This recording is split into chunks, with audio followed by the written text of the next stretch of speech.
پھر ایک عالم سے پوچھا 100 قتل کیے ہیں توبہ ہوگی؟ کہ بیٹا کیوں نہیں ہوگی، لیکن ایک شرط ہے توبہ پکی ہو، یہ شہر گندا ہے یہ چھوڑ دے، وہ شہر نیک لوگوں کا ہے وہاں جا کے آباد ہو جا، معاف کہنے کہ مجھے معافی مل جائے میں ہر شے چھوڑ دوں گا۔ اپنا بوریا بستر اٹھایا اور چل پڑا، راستے میں موت آئی، جب موت نے جھٹکا دیا تو اس نے چھلانگ لگائی آگے کی طرف، تو وہ یوں گرا، یوں اس کے ہاتھ یوں اور پاؤں یوں گرا۔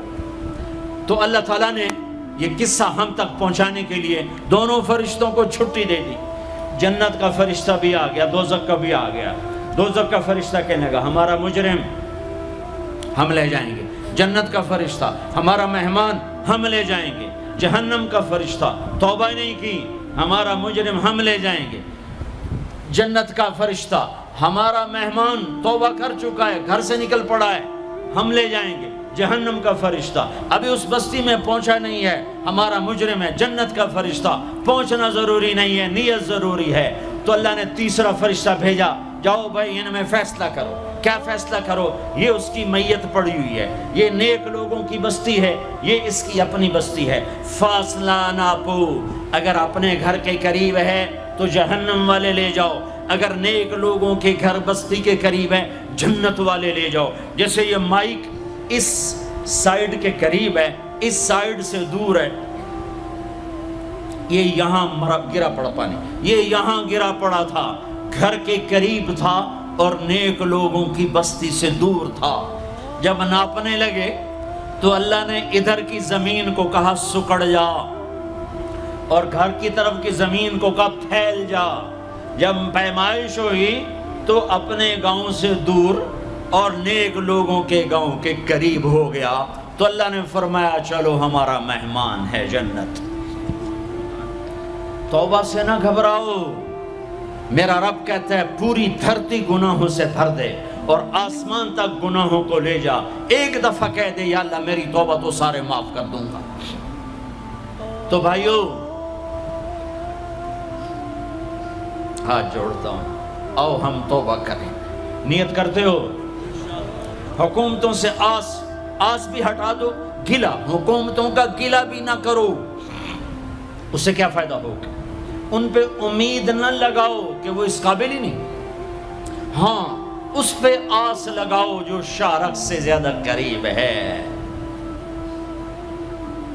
اس کو وسیلہ بناؤ جس کا وسیلہ رب موڑتا نہیں، کلمے کا جز بنایا ہوا ہے۔ معراج پہ جب آپ گئے تو آپ نے پوچھا یا اللہ ابراہیم آپ کے خلیل، موسیٰ آپ کے کلیم، داؤد کے لیے لوہا نرم، سلیمان کے لیے ہوا تابع اور عیسیٰ کے لیے مردہ زندہ، تو میرے لیے کیا ہے؟ تو اللہ تعالیٰ نے فرمایا اولیس قد آتیتک افضل من ذلک کلہ، اے میرے حبیب واہ تیرے لیے سب سے اعلیٰ سب سے اعلیٰ سب سے اعلیٰ کیا؟ یا اللہ کیا؟ کہ وہ یہ ہے کہ اللہ ذکرت الا ذکرت معی، قیامت تک تیرا میرا نام اکٹھا رہے گا، جدا نہیں ہو سکتا۔ جیسے تیرے رب کا نام باقی ہے، تیرے نبی کا نام بھی باقی رہے گا، تیری نسل کا نام بھی باقی رہے گا، تیرا حسب نسب بھی باقی رہے گا۔ ہمیں پتہ نہیں ہمارا نبی تھا کون، ہمارا نبی کیسا تھا، ان کی زندگی کیسی تھی، ان کے گھر کا کیسا تھا نظام، باہر کا کیسا، ہم جانتے نہیں۔ ہم سیکھو اپنے حبیب کی معاشرت سیکھو، تجارت سیکھو۔ آپ طاقت میں آئے تو آپ نے کیا کیا، آپ تاجر بن کے آئے تو آپ نے کیا کیا، آپ خامن بنے تو آپ نے کیا کیا، آپ باپ بنے تو آپ نے کیا کیا، آپ جنگ میں آئے تو آپ نے کیا کیا، آپ نے ہتھیار اٹھائے تو آپ نے کیا کیا، آپ نے صلح کی تو آپ نے کیا کیا، آپ مسلح پر آئے تو آپ نے کیا کیا، آپ کی رات آئی تو آپ نے کیا کیا۔ سیکھو۔ یہی تبلیغ کا پیغام ہے کہ تبلیغ میں نکل کر اللہ اس کے رسول کی مبارک اور پیاری زندگی مرنے سے پہلے سیکھو۔ لیکن آج کی رات میں ایک ہاں میرے ساتھ کرو، آج توبہ کرو، آج توبہ کرو۔ کرتے ہو توبہ، کرتے ہو؟ کہو یا اللہ میری توبہ، پھر کہو یا اللہ میری توبہ، پھر کہو یا اللہ میری توبہ۔ اب اگر تم نے دل سے کہی ہے اور اندر مسرات ہیں انہوں نے دل سے کہا ہے تو تمہیں مبارک ہو، تم سب ایسے ہو جیسے آج ماں کے پیٹ سے جنم لیا ہے، تمہارے سب گناہ معاف ہو گئے، اللہ خوش ہو گیا، فرشتے خوش ہو گئے، جنت سج دھج گئی، جنت کی حوریں تمہیں دیکھ دیکھ کے خوش ہو رہی ہیں۔ مجھے میرے رب کی عزت کی قسم، میں اس کی رحمت کے دعوے پر کہہ رہا ہوں، آج یہاں جتنا بڑے سے بڑا گناہگار بیٹھا ہے، میں دعویٰ کرتا ہوں اگر اس نے دل سے اس شرط کے ساتھ دل سے توبہ کی ہے تو جا جا، تجھے مبارک ہے، تیری زندگی کا آج پہلا دن ہے، تو آج ماں کے پیٹ سے نکلے ہے، تیرے سب معاف ہیں۔ ہاں فرض چھوڑے تھے، پتہ کرو علماء سے کیسے کروں، گناہ معاف ہو گیا، حق مارے تھے، گناہ معاف ہو گیا، پتہ کرو علماء سے ادا کیسے کروں۔ اگر یہ توبہ پکی ہو گئی تو مبارک ہو۔ اگر ہمارے ملک کا 50% مسلمان توبہ کر جائے تو سارے دیش کی تقدیر بدل جائے گی۔ تو پکی توبہ کرتے ہو۔ اور ایک اور خوشخبری، اگر یہ توبہ ٹوٹ بھی جائے تو ڈرنے کی بات نہیں ہے، ڈرنے کی بات نہیں ہے، دوبارہ کر لینا، دوبارہ کر لینا، دوبارہ کر لینا۔ کسی سے روٹھے ہو اسے منا لو، ماں باپ سے ناراضگی ہے پاؤں پڑ جاؤ، بیوی کو سے ناراض ہو پاؤں پڑ جاؤ، بیوی ناراض ہے خامند کے پاؤں پڑ جائے۔ سب سے زیادہ خوشی اللہ کو میاں بیوی کی صلح پر ہوتی ہے۔ میاں بیوی لڑے ہوئے ہوں اور آپس میں صلح کر لیں تو اس پر اللہ ان کے پچھلے سارے گناہ معاف کر دیتا ہے۔ اور شیطان کو سب سے زیادہ خوشی اس بات پر ہوتی ہے کہ دو میاں بیوی آپس میں لڑ پڑیں، کہ اس سے پوری نسل برباد ہو جاتی ہے۔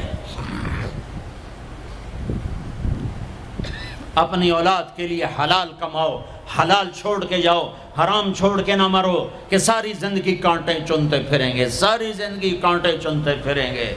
تو نیت کرتے ہو سارے بھائی ایک دوسرے کو معاف کرو، اور جو ہمارے بھائی جرائم میں گرفتار ہیں ان کے لیے بھی دعا کرو، میرے نبی کے امتی ہیں، دعا کرو، دعا کرو کہ اللہ ہمارے بچوں کو اگر وہ چھوٹے ہیں، ہمارے بڑوں کو اگر وہ ہمارے عمر ہیں، اللہ ان کے ہاتھوں سے ظلم کی بجائے عدل کروائے، اللہ ان کے ہاتھوں سے تباہی کی بجائے آبادی ان کے ہاتھوں سے کروائے، اور اللہ تعالیٰ ان کو بھی توبہ کی توفیق دے۔ وہ بھی ہمارے ہیں، ہمارے ہیں، ہمارے ہیں، ہم ان کے لیے بھی دعا کریں گے، ان کے لیے بھی دعا کریں گے کہ اللہ ان کو جہنم کی آگ سے بچا لے۔ درود شریف پڑھو۔ اللہم لک الحمد کما انت اہلہ فصل علی محمد کما انت اہلہ وفعل بنا ما انت اہلہ انک اہل التقوی و اہل المغفرہ، انک اہل التقوی و اہل المغفرہ۔ اے وہ ذات جو احد اور صمد ہے، اے وہ ذات جو لم یلد ولم یولد ہے، اے وہ ذات جو لم یزل لا یزال ہے، اے وہ ذات جو نیند اور اونگ سے پاک ہے، اے وہ رب جو تھکن تھکاوٹ سے پاک ہے، اے وہ رب جس کا کوئی شریک اور ثانی نہیں، اے وہ رب جس کا کوئی کف مثل مثال شبہ شبیہ نہیں، اے وہ رب جو آسمانوں پہ بھی تنہا ہے اور زمینوں پہ بھی اسی کا راج ہے، اے وہ رب جو مشرق اور مغرب اور شمال اور جنوب اور فوق اور تحت کا تنہا مالک ہے، اے وہ رب جو سب کو پیدا کرتا ہے اور پیدا ہونے سے پاک ہے، اے وہ ذات جو سب کو موت دیتا ہے اور خود موت سے پاک ہے، اے وہ مالک ملک، اے وہ مالک ملک جو سب کو کھلاتا ہے اور کھانے سے پاک ہے، اے وہ رب جو سب کو پلاتا ہے اور پینے سے پاک ہے، اے وہ رب جو سب کو سلاتا ہے اور سونے سے پاک ہے، اے وہ رب جو سب کو پہناتا ہے اور پہناوے سے پاک ہے، اے وہ رب جو سب کو جگہ دیتا ہے اور خود زمان اور مکان سے پاک ہے، اے وہ رب جس کے خزانوں کی حد نہیں، جس کے ملک کی حد نہیں، جس کے لشکروں کی حد نہیں، تیرے سامنے